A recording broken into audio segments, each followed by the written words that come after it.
কুষ্টিয়ায় রবীন্দ্র মৈত্রী বিশ্ববিদ্যালয়ের ভাইস চেয়ারম্যানের একছত্র আধিপত্য ভেঙে পড়েছে বিশ্ববিদ্যালয়টির প্রশাসনিক ও একাডেমিক ব্যবস্থা। আমরা এখন ঠিক রয়েছি বিশ্ববিদ্যালয় ঠিক সামনে রয়েছি। এইখানে বিক্ষুব্ধরা ভাইস চেয়ারম্যানের এই স্বজনপ্রীতি এবং বৈষম্যর বিরুদ্ধে মানববন্ধন করছে। আমরা একটু সামনের দিকে যাওয়ার চেষ্টা করব। আসলে কি কি দাবি নিয়ে এই রবীন্দ্র বিশ্ববিদ্যালয়ের এই বিক্ষুব্ধরা আসলে এই মানববন্ধন করছে, এটা তাদের মুখ থেকে শুনবো, জানার চেষ্টা করব। একটু আসি।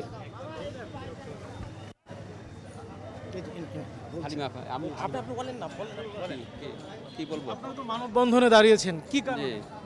মানববন্ধনে দাঁড়িয়েছি রবীন্দ্র মৈত্রী বিশ্ববিদ্যালয়কে একনায়কতন্ত্র ও স্বৈরাচার থেকে রক্ষা করার জন্য। একনায়কতন্ত্র মানে স্বৈরাচার কেন বলছেন? একনায়কতন্ত্র স্বৈরাচার এই জন্য বলছি যে রবীন্দ্র মৈত্রী বিশ্ববিদ্যালয় 2015 সালে প্রতিষ্ঠিত হয়। এর একটা বোর্ড অফ ট্রাস্টিজ রয়েছে। বোর্ড অফ ট্রাস্টিজের চেয়ারম্যান হচ্ছেন সাবেক তথ্যমন্ত্রী হাসানুল হক ইনু। তিনি আজীবন চেয়ারম্যান থাকবেন। তার মৃত্যুতে তার পরিবারের সন্তানরা উত্তরাধিকারী হিসেবে এই চেয়ারম্যানের ক্ষমতা পাবেন। কিন্তু তার পরিবারের সন্তানরা মৃত্যুবরণ করলে বংশ পরম্পরায় তার উত্তরাধিকারীরা এই ট্রাস্টি বোর্ডের চেয়ারম্যান হিসেবে থাকবেন। এমনকি এই ট্রাস্ট বিলুপ্ত হওয়া পর্যন্ত তাদের বংশ পরম্পরার ভিতরেই এটি আবর্তিত হবে। এই পদটি নির্ধারিত এবং এটি পরিবর্তনের কোনো সুযোগ নাই। তবে এই বোর্ড অফ ট্রাস্টিজের ভাইস চেয়ারম্যান, ট্রেজারার এবং মেম্বার সেক্রেটারি এই 3টি পদে প্রতি 3 বছর পর পর পরিবর্তন করে গণতন্ত্রায়নের সুযোগ রয়েছে। কিন্তু এই আপনার ট্রাস্টি বোর্ডের নিবন্ধনে উল্লেখ আছে? হ্যাঁ, ট্রাস্টি বোর্ডের নিবন্ধনে উল্লেখ আছে, আমি দেখাতে পারবো। হ্যাঁ, ট্রাস্টি বোর্ডের দলিল আমি the first chairman of the trust shall be mister Hasanul Haque Inu, who shall continue as the chairman until his last breath. After his demise or his desire, his nominated person or any of his heirs duly consented by the majority of his heirs shall be the chairman of the trust, who shall continue like him. In this way, the chairmanship of the trust shall be vested on the heirs or assigned person of the said Mr. Hasanul Haq Inu until the trust is dissolved. আপনি এখানে chairman, আপনার যেহেতু এখানে দলিলে উল্লেখ রয়েছে তিনি এবং তার বংশ পরম্পরায় এই চেয়ারম্যান পদটা তারা দাঁড়িয়েছে, কোন কোন পদে আসলে নির্বাচন হওয়ার সুযোগ? হ্যাঁ, এই চেয়ারম্যান পদ ছাড়া বাকি 3টি পদে প্রতি 3 বছর, বাকি 3টি পদ হলো ভাইস চেয়ারম্যান, তারপরে সদস্য সচিব এবং ট্রেজারার। এই 3টি পদে প্রতি 3 বছর পর পর নির্বাচন হওয়ার সুযোগ আছে। কিন্তু এই গত 9 বছরে আমরা প্রত্যেকবার বিশ্ববিদ্যালয়ের বোর্ড অফ ট্রাস্টিজের মিটিংয়ের এজেন্ডায় এই ভাইস চেয়ারম্যান, ট্রেজারার এবং সেক্রেটারি পদের মধ্যে পরিবর্তন আনার জন্য বা নির্বাচন করার জন্য এজেন্ডাভুক্ত করার চেষ্টা করেছি বহুবার। হ্যাঁ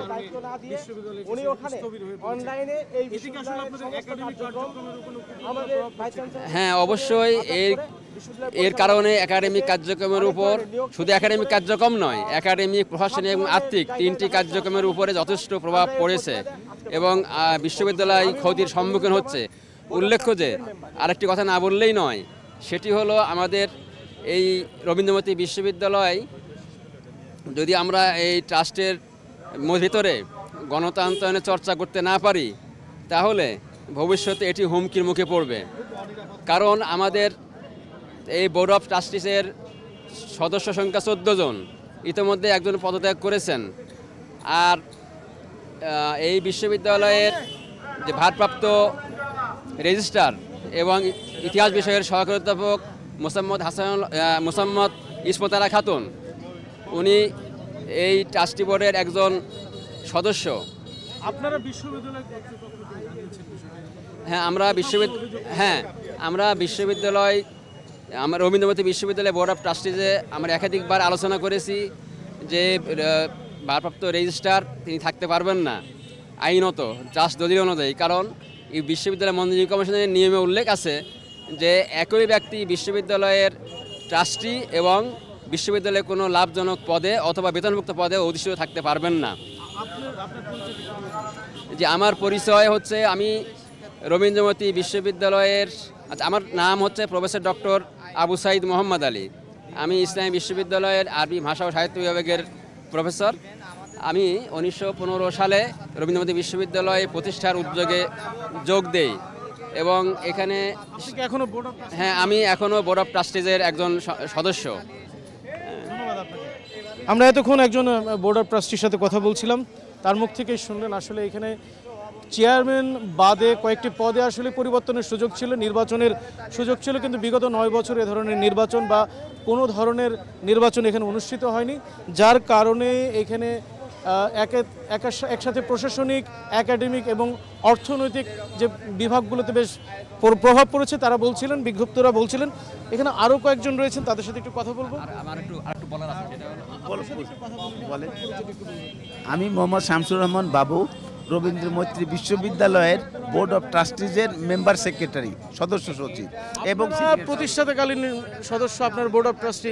আপনারা কেন আসলে সংক্ষুব্ধ হলেন, মানে একটু আমাদের যিনি vice chairman professor doctor Zahurul Islam, উনি একক ইয়েতে সমস্ত রকম ইয়ে করে, যেহেতু আমাদের চেয়ারম্যান এক্স মন্ত্রী সাবেক হাসিনুল হক ইনু সাহেব জেলে থাকাতে উনি একক কর্তৃত্ব নিয়ে ওনার মতো উনি ওনার লোকজনদের বাড়ি কাজের লোককেও এখানে চাকরি দিয়েছে, ড্রাইভারকেও এখানে চাকরি দিয়েছে, বাড়ি কাজের মানুষকেও এখানে চাকরি দিয়েছে।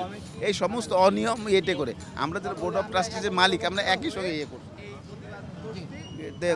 কোনো মানে তার ইচ্ছাকৃতভাবে সে যা যা খুশি তাই করে যাচ্ছে। আমরা তার একক ওই যে সমস্ত অনিয়ম করে যাচ্ছে তার প্রতিবাদে আমরা আজকে মানববন্ধন। একটা জিনিস হলো, আপনাদের বোর্ড অফ ট্রাস্টির সংখ্যা 14 জন। আপনারা এখানে আসলে আপনারা কতজন আছেন আসলে বোর্ড অফ ট্রাস্টি? আপনারা যে আসছেন আমরা এখানে 7 জন।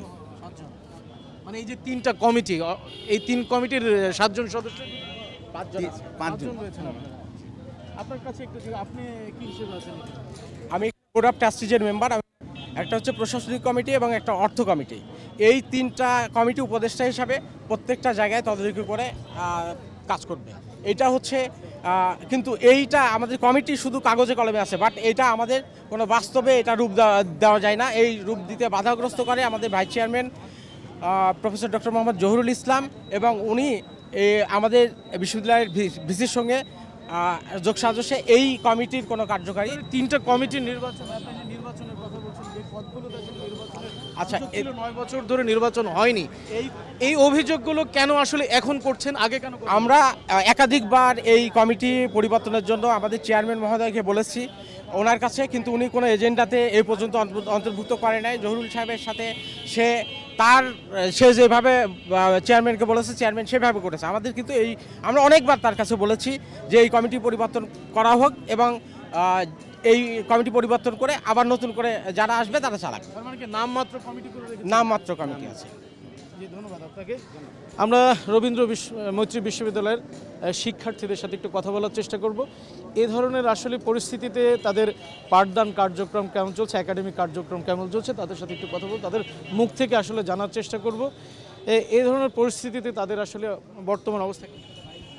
আপনি কি এখানে? হ্যাঁ, আমি রবীন্দ্র মৈত্রীর স্টুডেন্ট। কি অবস্থা, এই যে দাঁড়িয়েছেন, একটা প্রশাসনিক বিষয়, হ্যাঁ, আপনারা এখানে দাঁড়িয়েছেন কেন? আসলে আপনাদের কি একাডেমিক কার্যক্রমের উপর প্রভাব? আমাদের একাডেমিক কার্যক্রম বলতে আমাদের সকল কার্যক্রমের অনিয়মভাবে চলছে। আমাদের আজ ক্যাম্পাস দীর্ঘ 9 বছর যাবৎ প্রতিষ্ঠিত হলেও আজ পর্যন্ত আমরা কোনো স্থায়ী ভবন পাইনি, তেমন মূল্যায়ন পাচ্ছি না। আমরা স্টুডেন্ট হয়ে ক্যাম্পাস কর্তৃক যে সুযোগ সুবিধাগুলো সেগুলো পূর্ণাঙ্গভাবে পাচ্ছি না। আপনাদের তো ক্যাম্পাসের জায়গা রয়েছে, তারপর কেন ভাড়া জায়গা? হ্যাঁ, এটাই আমাদের মেন কথা। কারণ হচ্ছে ইউজিসির আইন অনুযায়ী দেখা যায় যে ক্যাম্পাসের জন্য একটা নির্দিষ্ট স্পেস থাকে, স্পেসটা পার হলে আমাদের তখন বিলম্বে আমরা সকল ছাত্রছাত্রী সার্টিফিকেটের দাম অনেক কমে যাবে। সেক্ষেত্রে আমরা আমাদের সার্টিফিকেটের মূল্য বাড়ানোর জন্য আজকে একত্রবদ্ধ হয়েছি। ইনশাল্লাহ অফিসিয়ালিভাবে যতদিন আমাদের দাবি দেওয়া মেনে নেওয়া না হবে আমরা আমাদের মতো একত্রবদ্ধ থাকবো এবং এরকম মানববন্ধন চালিয়ে যাব। এতক্ষণ রবীন্দ্র মৈত্রী বিশ্ববিদ্যালয়ের একজন শিক্ষার্থীর সাথে কথা বলছিলাম। কিছুক্ষণ আগে আমরা বোর্ড অফ ট্রাস্টির দুজন সদস্যর সাথে কথা বলেছি। তাদের মুখ থেকে শুনেছি আসলে কিভাবে প্রভাব পড়েছে এই ভাইস চেয়ারম্যানের অনিয়ম দুর্নীতির কারণে এই রবীন্দ্র মৈত্রী বিশ্ববিদ্যালয়ের প্রশাসনিক, একাডেমিক এবং অর্থনৈতিক কার্যক্রম। সাথে সাথে বিশ্ববিদ্যালয়ের শিক্ষার্থীর সাথে কথা বললাম। তারা বলছিলেন যে বিশ্ববিদ্যালয়টির স্থায়ী জায়গা থাকা সত্ত্বেও ভাড়া জায়গাতে এই একাডেমিক কার্যক্রম পরিচালনা করার কারণে তারা আসলেই একটা পূর্ণাঙ্গ ক্যাম্পাসের যে স্বাদ, বিশ্ববিদ্যালয়ের যে আসলেই যে বিশ্ববিদ্যালয় একটা শিক্ষার্থীর যে বিশ্ববিদ্যালয় বা ক্যাম্পাসের যে মজা সেটা আসলে তারা পাচ্ছেন না। তারা স্থায়ী ক্যাম্পাসের দাবি করেছেন এবং এই দাবি না আদায় পর্যন্ত তারা শেষ অবধি এই আন্দোলন চালিয়ে যাওয়ার কথা বলেছেন। কুষ্টিয়া থেকে এই ছিল আমার কাছে সর্বশেষ।